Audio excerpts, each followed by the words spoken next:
Okay, here in round 2, we've got the choice again. We'll play first. Let's see, blue and red mana, and yeah, this is keepable.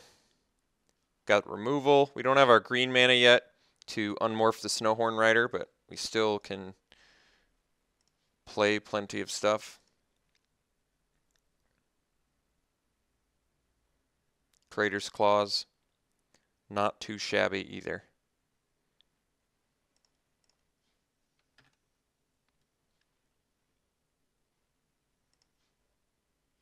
Okay, well, we're going to need double red in order to play Summit Prowler, but could have that soon. I think opening up the Canyon Lurkers probably makes the most sense.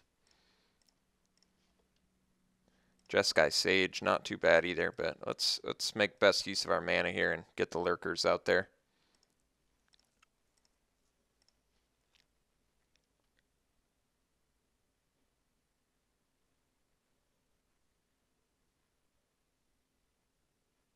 All right. May have to trade morph for morph, but we'll play our land and see if he lets us through. If he does, I think I probably just unmorph and lava axe him. If he trades, so be it.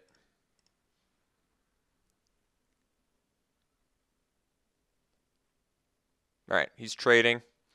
So we'll allow that, and I think we'll do our Snowhorn Rider now just in case we draw a green mana. Lurkers is definitely better than the Sidisi's Pet, but that's all right.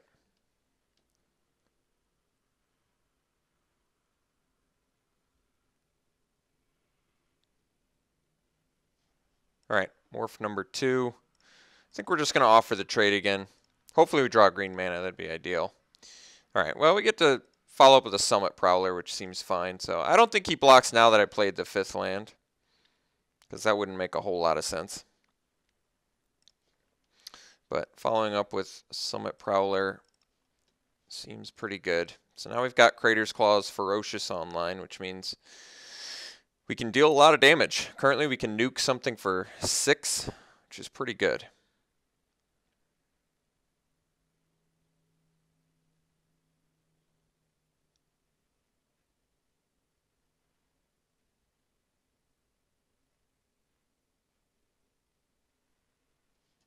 We Fate pre-combat. Very nice. Did find his green mana, so that could be... I don't know what that means, actually. Sultai, so it could be an Abomination of Gadul. I could see that.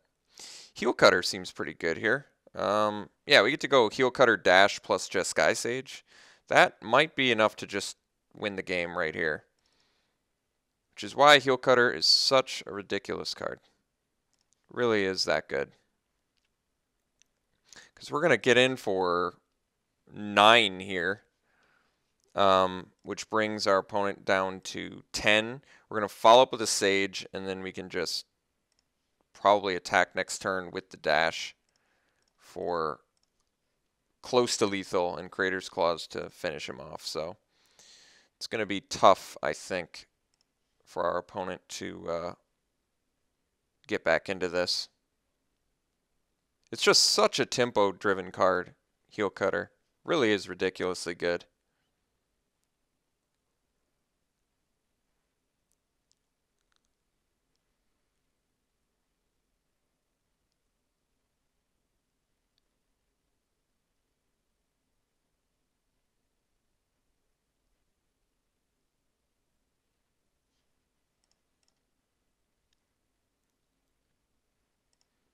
And a Smoke Teller, okay.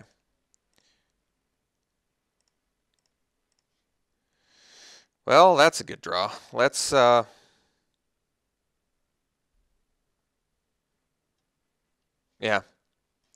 Let's lock these 2 down.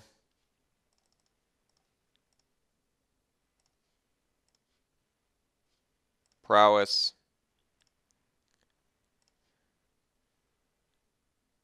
Trade morphs.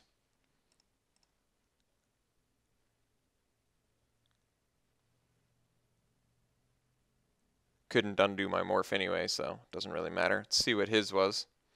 Mystic, so that's all right. So now he's dead to Crater's Claws. He's in a pretty tough spot, definitely.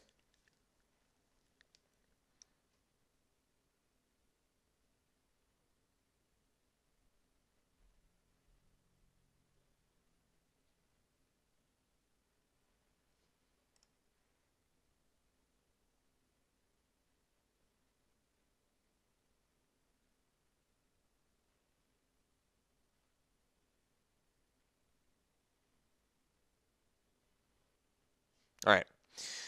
So I definitely don't recommend playing a morph and then conceding, since it shows your opponent the morph. Multiple Mystic of the Hidden Ways is good information to have, and a Sidisi's Pet. That actually is really good information to get in game one, since now we know he can just leave like 2 or 3 mana up and still be able to unmorph some guys. Knowledge of the Abzan Guide is also interesting. Means he's 4 color, and just don't know too many of the spells he has yet. I didn't see anything that justified bringing in cancel, so I think we're probably fine with what we've got, and I think we're just gonna try it again.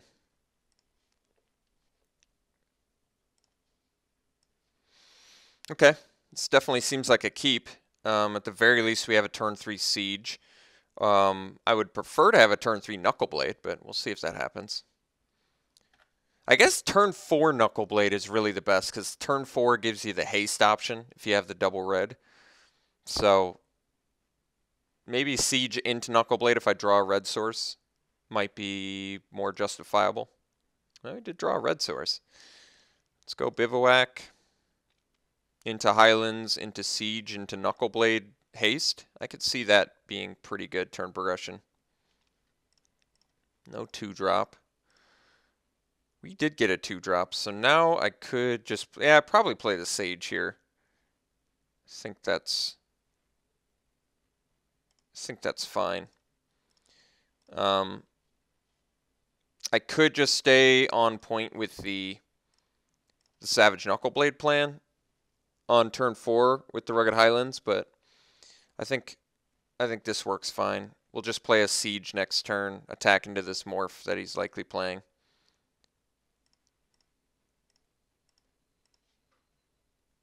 That's also nice.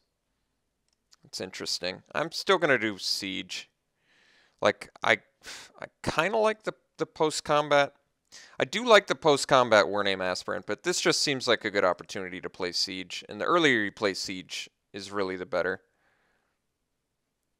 I just want to get good value out of the card, and maximizing my value of it on turn 3 really, to me, is pretty good. I also I think I would have, I'm trying to think. I do have double red, but this needs to be my green source, so I wouldn't have been able to give the Knuckleblade haste anyway.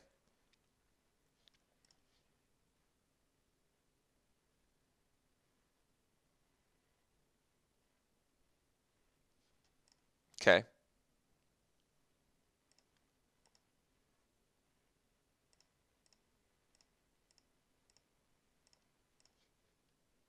All right.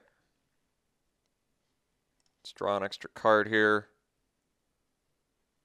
I think we're going to ditch the Highlands and play the Knuckleblade. Yeah. All right. So let's swing with the Sage, see if he blocks. I feel like he's not very motivated to block, but if he does, I'll draw the card. That's fine too. I am bluffing here. All right. He believed the bluff, thankfully, because I would prefer to keep my Sage. We'll play a Knuckleblade. Could actually do the Warname Aspirant as well. That's not bad. The reason to do the Warname, well, problem is I still will not be able to give Knuckleblade haste unless I for sure draw a Mountain. I mean, granted, I'm drawing 2 cards next turn, so there's a good chance I find one, but let's just get the fatty out there.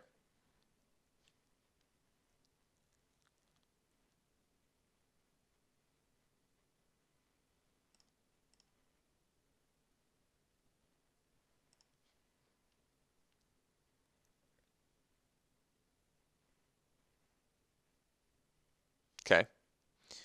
Just going for the old unblockable play. Yeah, I was going to say, wait a second. Let me think about this. Ruthless Ripper?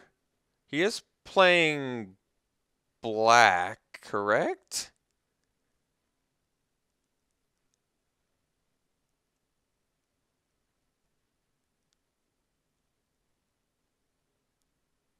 I'm going to take it just because I'm suspicious and I have Will of the Naga. That just seems so strange to me. Ruthless Ripper is the one card it could be that would punish me there. Alright, let's ditch the Highlands again. Let's play an island. Yeah, we get to go Heel Cutter Dash plus Aspirant. That's huge. That is huge.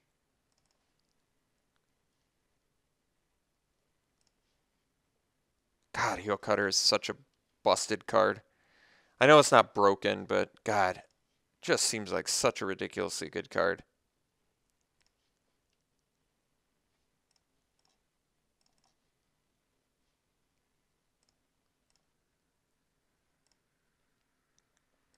I think this is going to be a pretty tough race for him to win. Especially since we've got the Crater's Claws that can deal 6 right now. And we've got Will of the Naga online. So I can just take whatever he's got for me here. And even if it's the Ruthless Ripper, we take 5, he flips it up, we take 7. Still very far from winning. Even if he has Awaken the Bear, we take 10. We've still got that. So it's got to be something pretty good here to survive.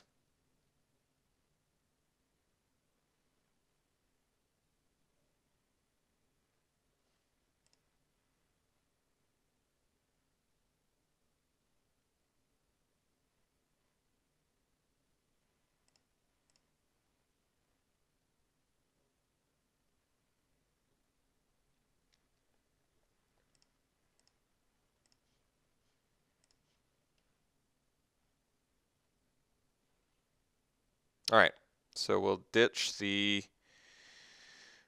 Highlands. We can cast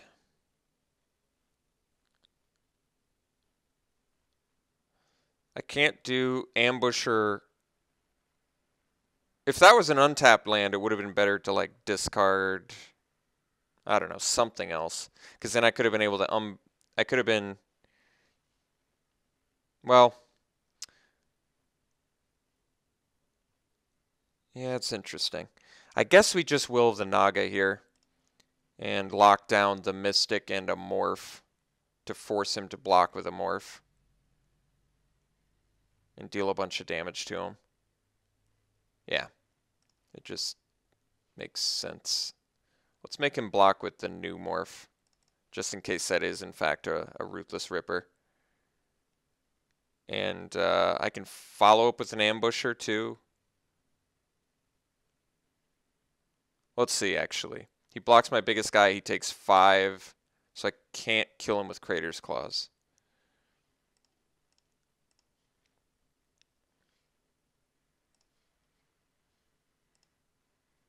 Or can I?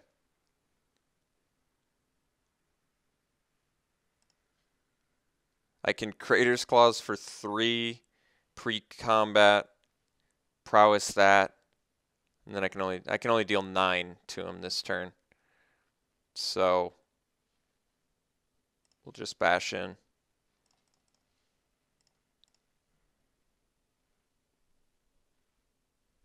Probably trades with the, yeah. So I guess I could have done the Crater's Claws, which would have forced him to block my Savage Knuckleblade and not get the trade, but I think he's pretty much just dead next turn, regardless of what he does here.